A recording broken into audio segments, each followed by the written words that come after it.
channel. My name is Sarah. I'm really sorry for this lighting. It's currently about 2 p.m. in Scotland and it's really dark, so this is just the best I can do with the energy that I have today.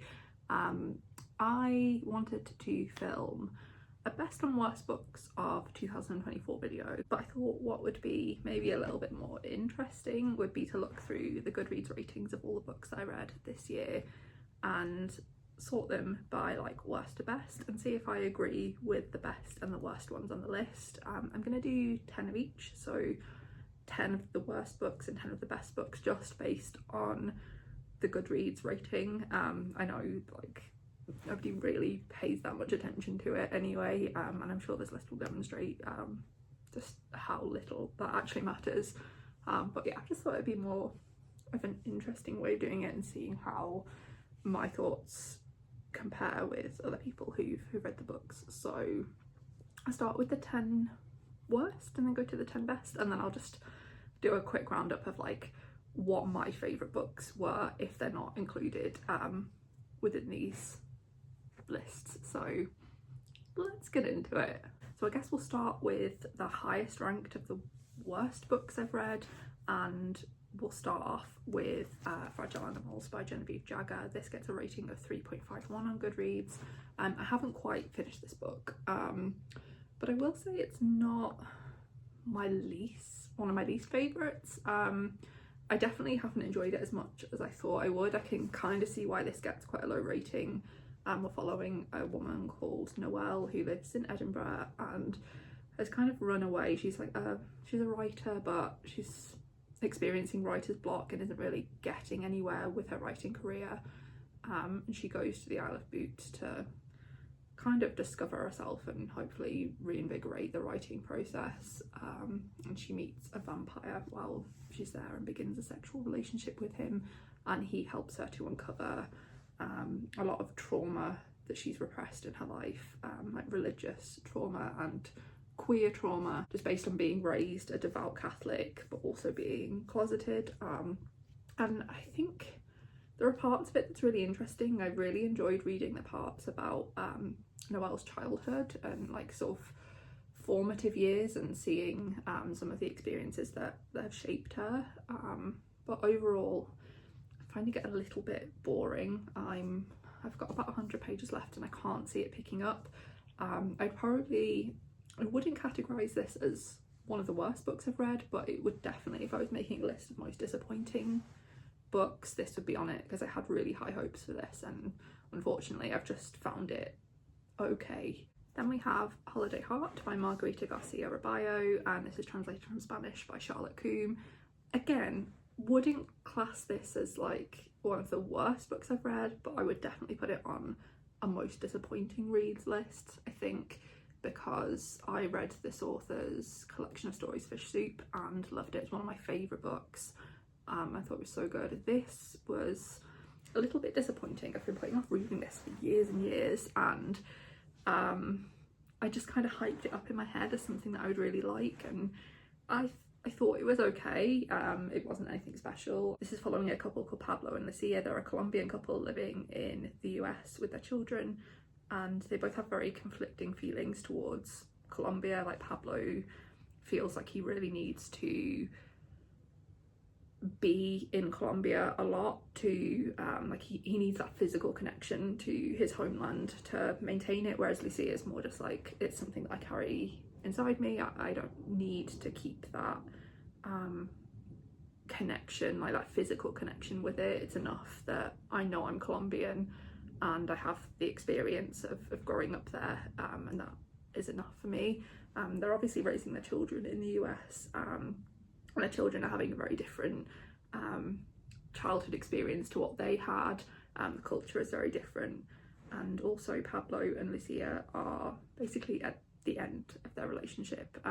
Neither of them are particularly nice to each other, and the relationship is basically, when we open the novel, the relationship is basically unsalvageable, and we know that they're going to split up, but they haven't quite reached that decision themselves, and they're kind of taking a break at this point.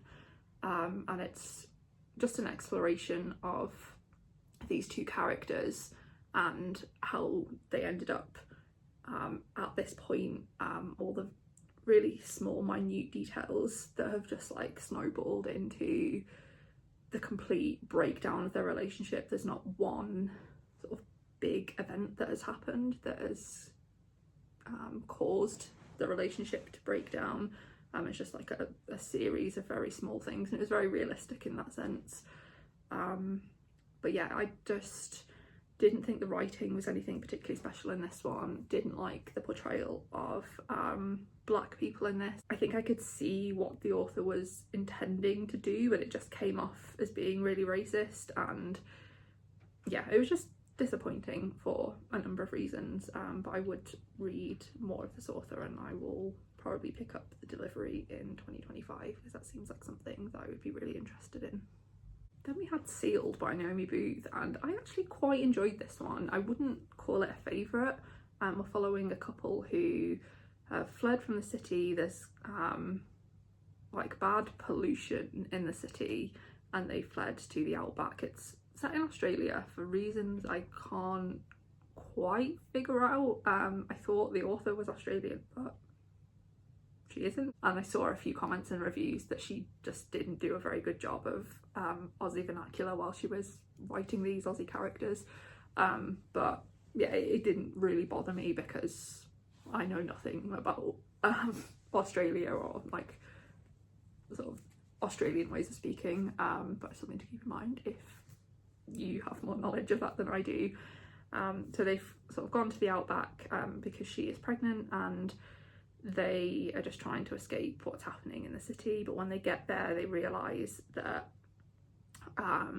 things are just as bad in the outback, and maybe even a little bit worse because they're further away from resources, and this area was quite poor and deprived to begin with, and this situation with what has happened in the city is making things even worse.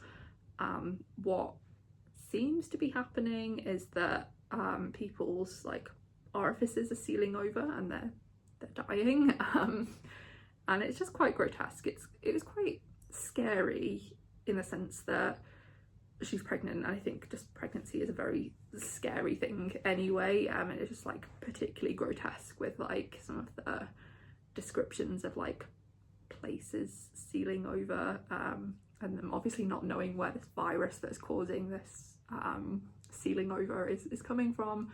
And I think considering it was written pre-COVID pandemic, it got like it did a really good job of like capturing people's reactions to a pandemic, I think, like having now experienced that. And yeah, I thought it was good. I don't really know why this is rated so low, because I thought it was pretty good, but not a favourite.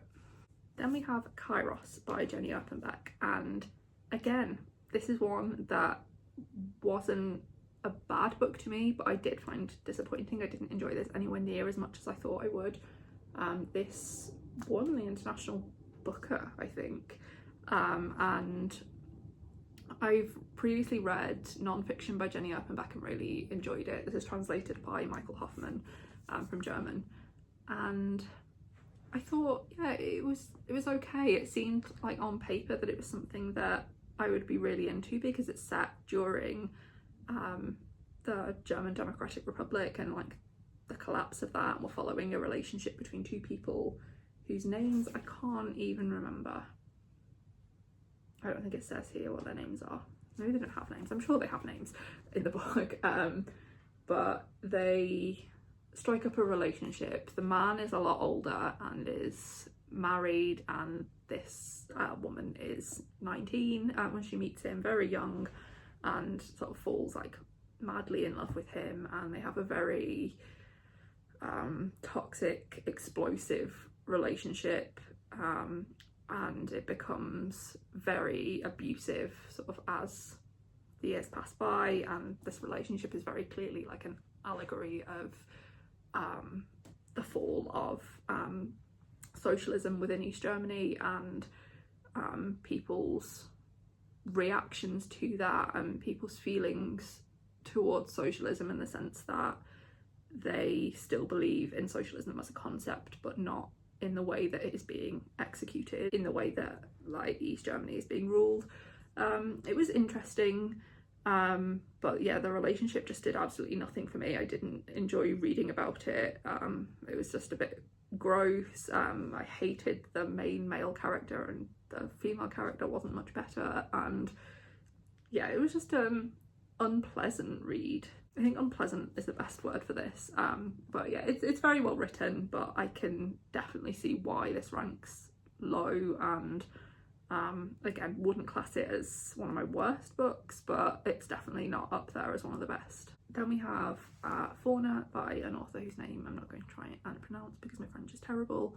This is a Canadian author, and this is a collection of interconnected short stories about climate horror, and unfortunately it just did nothing for me really. It wasn't particularly memorable to me. I didn't really enjoy the writing, and I didn't find the stories very compelling, so I can see why this gets a low rating, and I don't think it's bad. It was just very, very forgettable to me.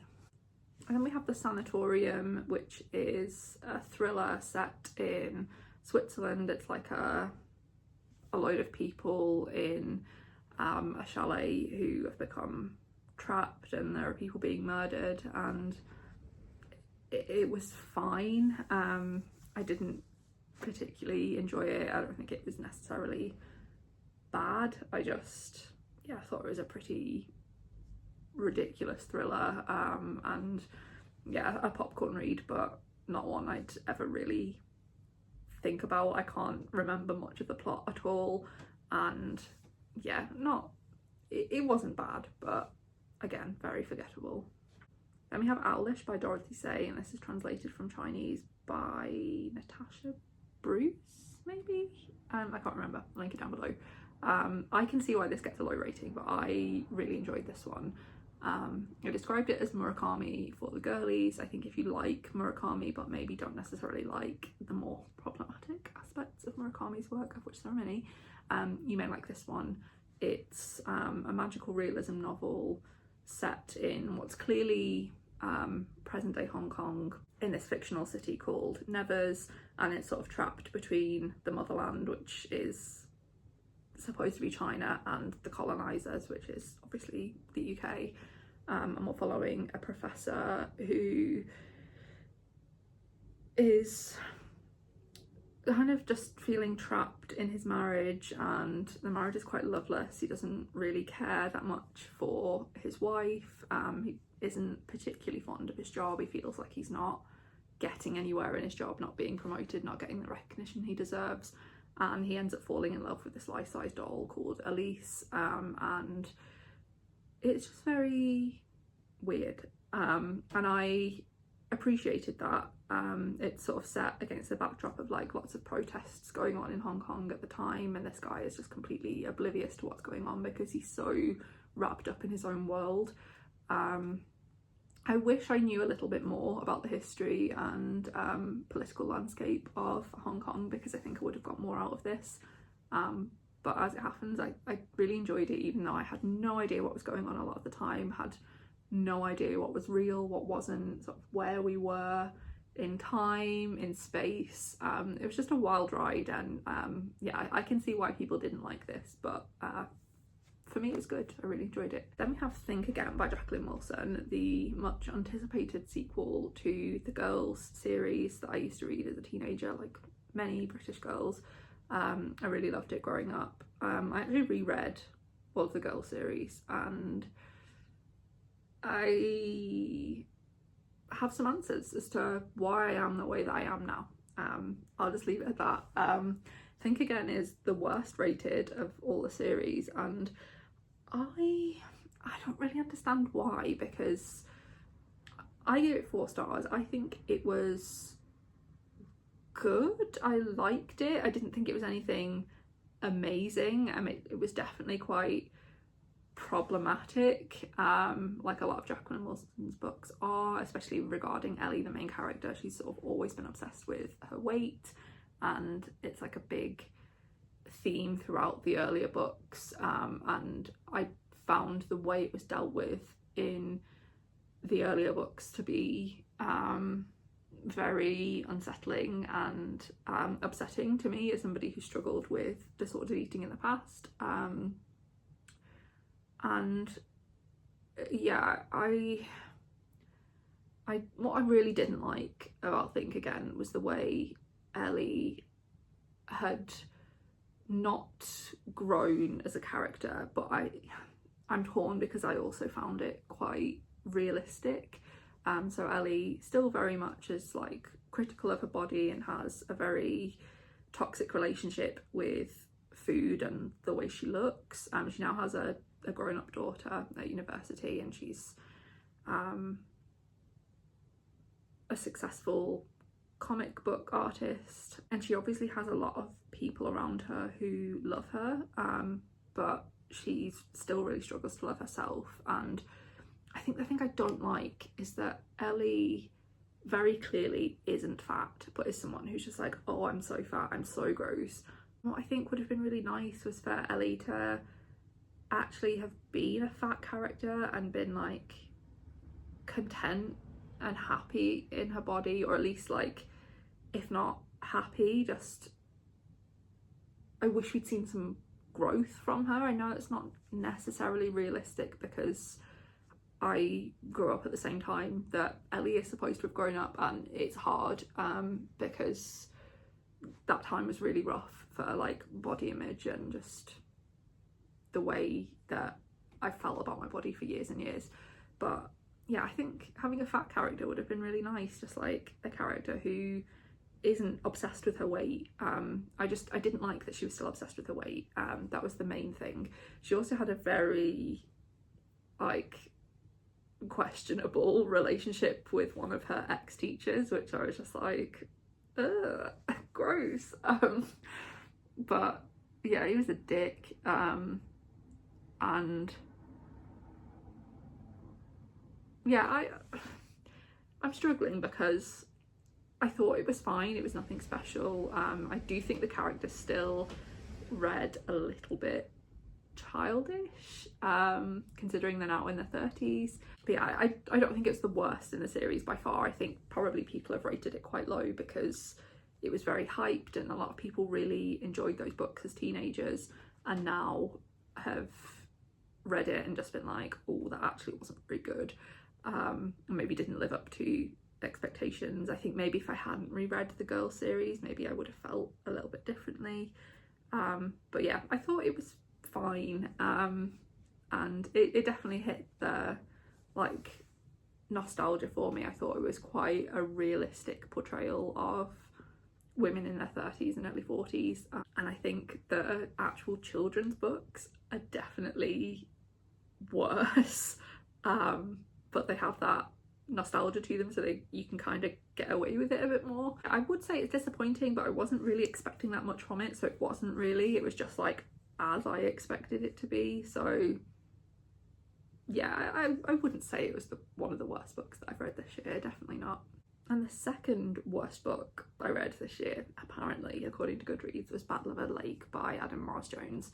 And I quite enjoyed this one, but I can see why people didn't. This is a character study of a very unlikable man called Barry, who's, it's set in the 90s, sort of in the aftermath of the Kosovan War. So like Barry is stationed out in Kosovo to help the country to recover from like what has been happening, and he's an older guy in his like 40s or 50s, and he's just a very realistic man.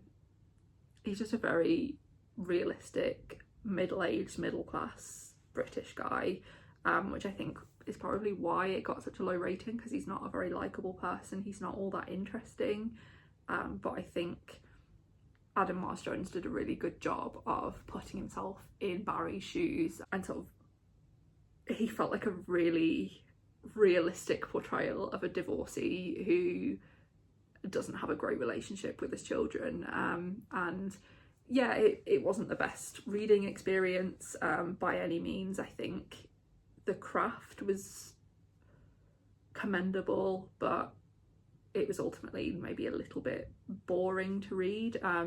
I definitely wouldn't class this as like one of the worst books I've read, but I can see why it gets a low rating. Then the worst book I read this year, according to Goodreads, is The Things We Do to Our Friends by Heather Darwent. And I actually liked this. I didn't think it was bad at all. I don't know why it gets such a low rating. We're following a girl called Claire. It's set in the mid 2000s, I think. I want to say like 2005. I'm not sure it says.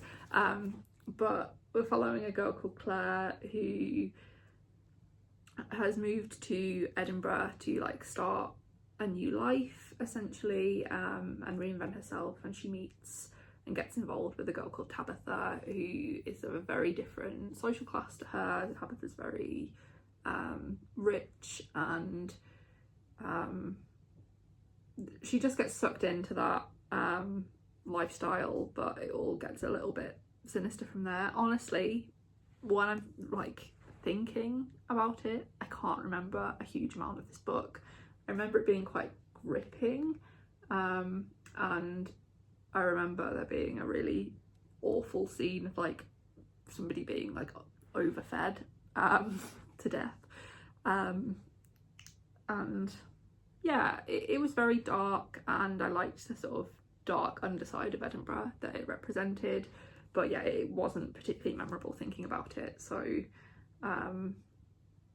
yeah, I don't know why it was rated quite so low by other people. It gets a 3.2, which is really low, but I remember quite enjoying it. So yeah. So now we're on to the best books that I've read this year according to Goodreads, starting with the lowest rated of the best books, which is this one here, The Letter for the King. I have not finished this one yet. I'm about halfway through it. This is a children's book. It's by Tonka Dracht. It's translated from the Dutch by Laura Watkinson. I'm enjoying this. I think it's a really good children's fantasy. At the moment, I wouldn't say it's going to be one of my favourite books of the year. It's sitting at like a 3-star for now. It's enjoyable enough. We're following a young knight called Turi. Well, he's training to be a knight, but he sort of absconds because some mysterious guy appears asking him to deliver a letter to Black Knight with the White Shield, and when he gets to the Black Knight, he finds that he has been murdered, and then he finds himself all caught up in this web of events. He's got to now deliver this letter to a king in another kingdom, and gets himself into peril because various people are after him. People are chasing him because he's stolen a horse, people are chasing him because they think he murdered the knight, and yeah, it's just very nostalgic and comforting, I think. I didn't read this as a child because it's only in the last few years been translated into English, but I'm getting a nostalgic feeling from it, and I think it's a really nice read for this time of year. But yeah, I think unless something spectacular happens, it's probably not going to make it to my favourite books of the year, unfortunately.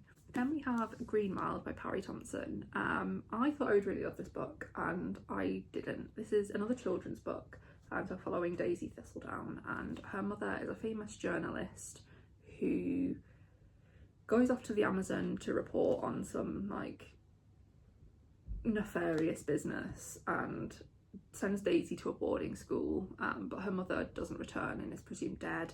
So Daisy escapes from this boarding school to try and find her mum, and ends up transported into the Green Wild, which is a world of planet magic, and it's an adventure of her sort of finding her place in this world and sort of trying to figure out what's happened to her mum.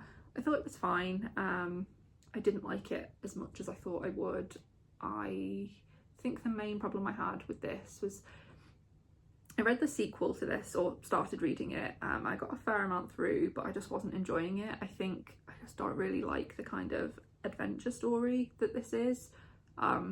It just wasn't for me in terms of pacing. I think it's well written, but I don't think the characters are particularly well developed in this, or at least I struggled to distinguish between the adult characters. I think the children characters were fine and quite well written, and I liked them, but the adults I really struggled to figure out who we were talking about, and I don't know if that was a stylistic choice because it's narrated by children and it's for children, and like adults don't really have a personality of their own when you're a child. You just see them as adults. But yeah, it was fine, but I won't continue with this series, and I'm gonna on-haul this book, I think, unfortunately. I would recommend it for children. I think kids will really like this. Then we have Spinning Silver by Naomi Novik. I'm not going to talk about this too much because I've recently done a vlog where I spoke about it. And again, I thought this one was fine. It wasn't a favourite. I can see why people really like it. It was just too much of a political intrigue story for me to enjoy. It's a fantasy set in a wintry world. We're following a character called Miriam, who is the daughter of a moneylender, who's not very good at his job, and his family end up very poor because he's not good at sort of getting back the money that he's lent to people, and they are sort of outcasts in a way because the family is Jewish and they don't have a lot of respect or trust within the village they live in. Until one day Miriam decides that she's going to go out and get the money back and get what she's owed, and she does that and gets a reputation as a ruthless moneylender. She captures the attention of the Staric, and particularly a Staric prince. They're like a fae type creature. She ends up having to spin silver to gold for the Staric, and is taken away from her family by the Staric, and her story kind of becomes intertwined with a girl called Irina, who is the daughter of a duke who's married off to a Tsar who turns out to be possessed by a fire demon, and a peasant girl called Vonda who is from the same village as Miriam, and she is just fleeing from the village for reasons I won't get into because it's a spoiler. And yeah, it was good. I really liked the atmosphere. I liked the characters.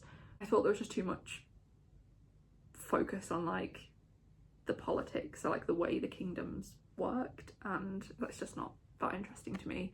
But I would definitely read more by Naomi Novik. I've reserved Uprooted from the library, so hopefully that will come in soon. Then we have Doppelganger by Naomi Klein. I absolutely love this book, and this would absolutely make it to my top books of the year.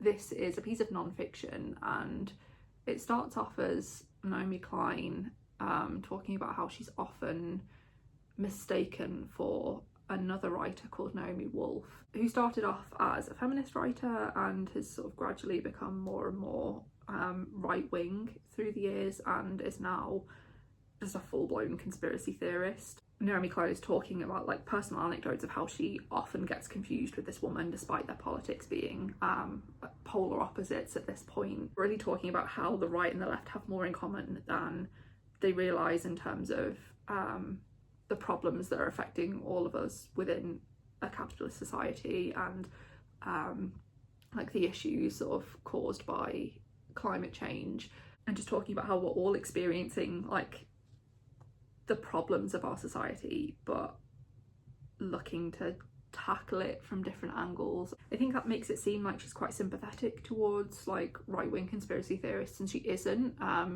She offers a nuanced look at it and a reason like why these conspiracy theories are born, without sort of giving these people who are spreading misinformation on like a large platform, she doesn't really give them grace as such.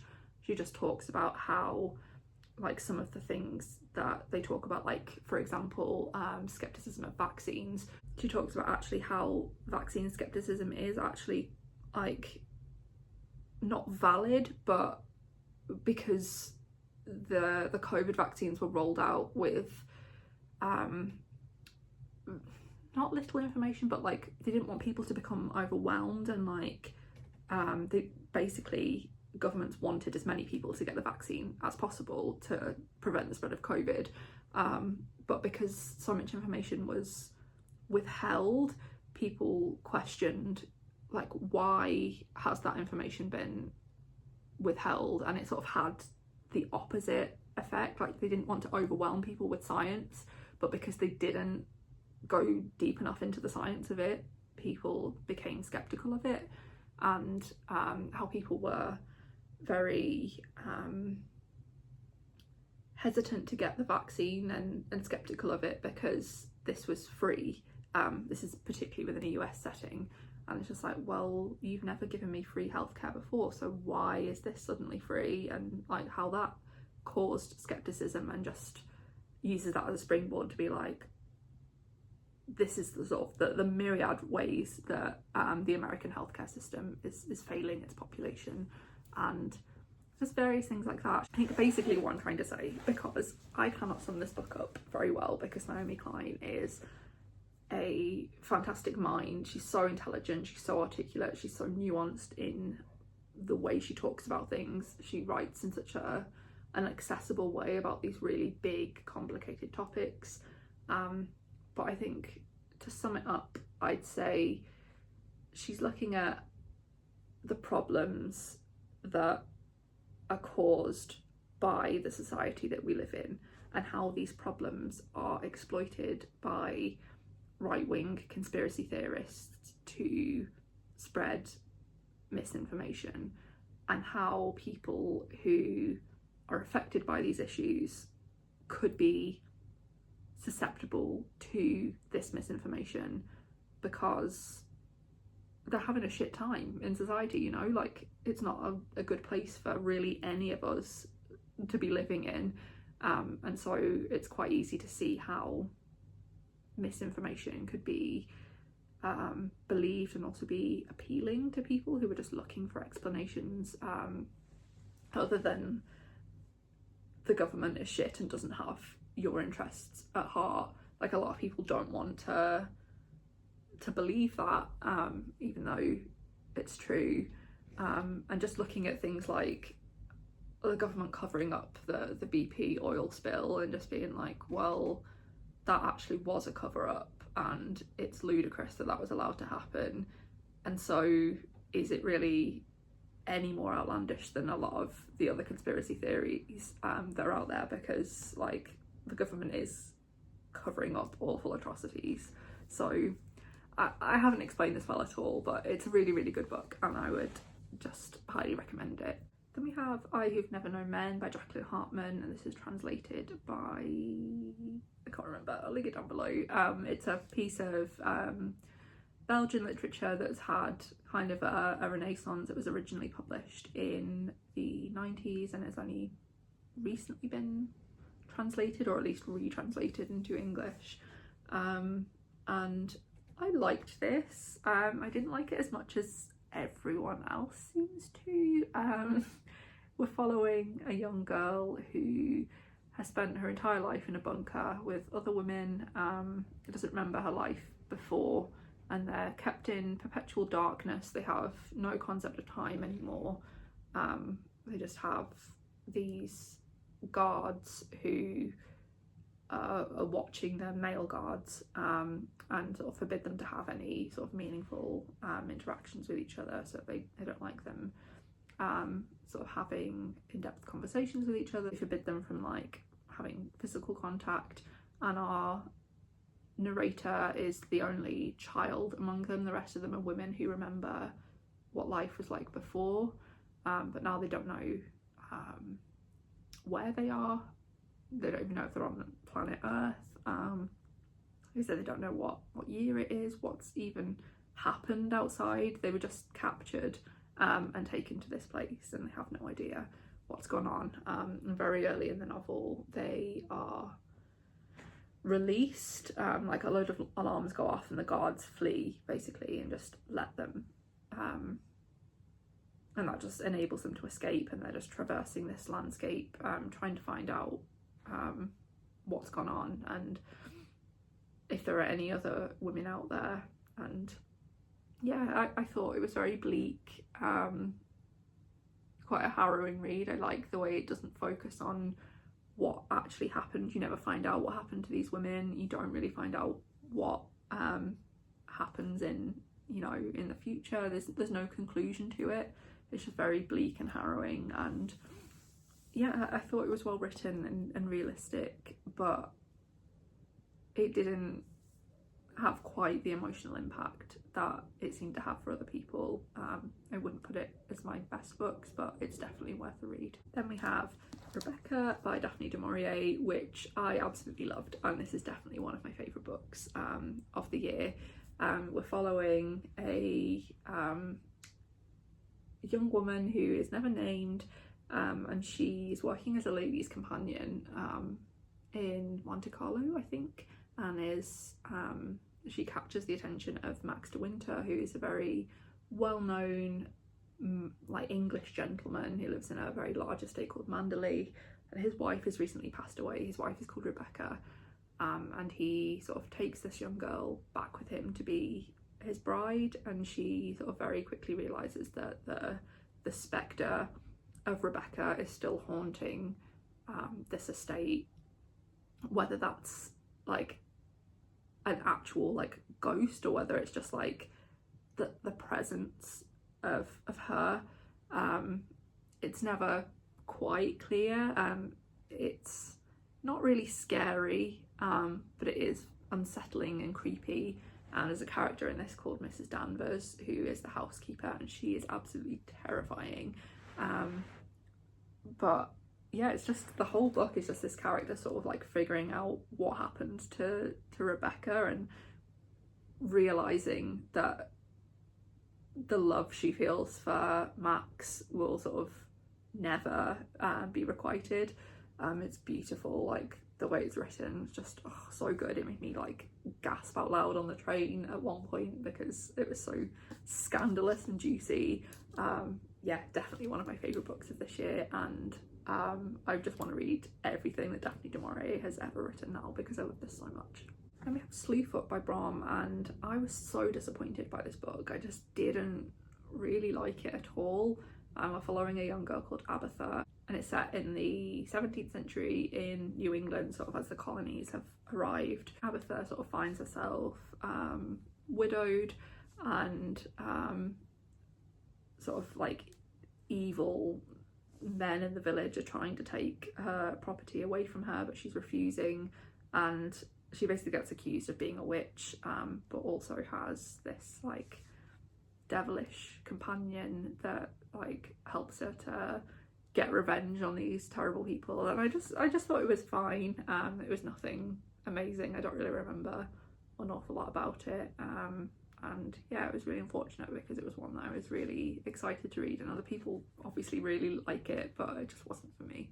And we have Reach for the Stars, which is a non-fiction about pop music in the mid-90s to mid-2000s, very British focused and exactly like my era, from like the music that was popular when I was growing up, and I really enjoyed this. It just is a very comprehensive and interesting history of pop music from that time, and there's nothing that I can really say about it other than if you sort of grew up in that era in the UK, and you're looking for something that's quite, I don't want to say light-hearted because it isn't. It talks a lot about how women were treated in the industry, how people of colour were treated, how particularly gay men were treated. Obviously neither of those groups were treated very well, and yeah, it was such a nostalgia trip, very funny in places. I really liked the way the author writes. I liked the interviews that he includes, and yeah, I really enjoyed this. And would I class it as one of my favourite books? Probably not, but it's definitely well worth a read, and I would definitely recommend it to a very specific group of people. We have Moominland Midwinter by Tove Jansson, and this is another one I've just recently read. I'll leave the vlog down below. I really enjoyed this. I wouldn't call it a favourite necessarily. We're following a young Moomin called Moomin Troll, and his family all hibernate for the winter, and then one day he wakes up and can't go back to sleep, and so he gets to experience midwinter in Moomin Valley, and At first he's quite scared of the winter, and he's scared because he doesn't know anybody. All of his friends have either gone off to different places to escape the winter, or they're also hibernating. So he meets a lot of new characters and just learns to love and appreciate winter as he would with other seasons. It's really cute, cozy. Enjoy the audiobook of this, and it's definitely one I'd recommend if you have children. But if you're just looking for like a nostalgic hit of like children's fantasy that's cozy, low stakes, and you can read just in one afternoon in one sitting, then yeah, definitely read this one in particular for this time of year. But I will definitely go back and read the others because yeah, they're just so cute and cozy and wholesome. Really enjoyed it. Then we have Witch Hat Atelier. I've accidentally picked up volume 2, which I haven't read yet because I got this for Christmas, but volume 1 is one of my favourite books of the year, so I agree with all the Goodreads reviewers. A young girl called Coco who wants to become a witch, but she knows that she will never be allowed to become a witch because only sort of certain people can become witches, and she knows she can't view magic happening. It's like a secret and she's not allowed to see it. And then one day she meets Master Quifrey, who comes to her village, and she accidentally views magic being performed, and then is whisked off to his academy to learn how to become a witch. And it's just very cute and wholesome. I love the illustrations in this. I said it feels like a Studio Ghibli film. I've never read a graphic novel or manga where the pictures, like the illustrations, just come to life as much as they do in this. It's a huge recommendation for me for fans of like cozy fantasy. You have to read this if you like cozy fantasy, and yeah, I'm really excited to continue with the series. I'll probably read this as my first book of 2025. And then last but definitely not least, we have They Can't Kill Us Until They Kill Us by Hanif Abdurraqib. I absolutely love this book. This will be one of my favourite books of the year for sure. This is a memoir all about Hanif Abdurraqib's life as told through his musical experiences. So he grew up as a black Muslim in America, and he relays sort of issues within society and like experiences that have happened to him, and tells them through the lens of different music that he associates with these experiences and these issues. And he does such a good job of it. He's very knowledgeable about music and listens to a wide variety of genres, so I think even if you aren't a fan of music and you don't know the artists that he's talking about, you will still really enjoy this and really take something from it because his passion for music really shines through. He has such a gentle way of writing, but there's so much emotion and passion, and often anger, like righteous anger in there. If this isn't my favourite book of the year, it's definitely top 3. I loved it so much, and I think of all the books I've read this year, if I had to recommend one, it would be that one, because it's just so beautiful. And like I said, you don't have to be a music fan at all to enjoy this. It's just so good, and I can see why it gets such high ratings on Goodreads. Actually, quite a few of my favourite books were in the highest rated Goodreads ones. So Rebecca, for example, that's one of my favourites. Witch Hat Atelier, one of my favourites. They Can't Kill Us Until They Kill Us. The ones I would add, oh, Doppelganger as well. The ones I would add to my own personal list are Small Things Like These by Claire Keegan. I have a whole reading blog for that, which I'll link down below. The Five by Valerie Rubenhold, which is an exploration of the lives of the victims of Jack the Ripper, which I just thought was so interesting and so well done and so sensitively done. What else? The Sorceress Comes to Call by T. Kingfisher.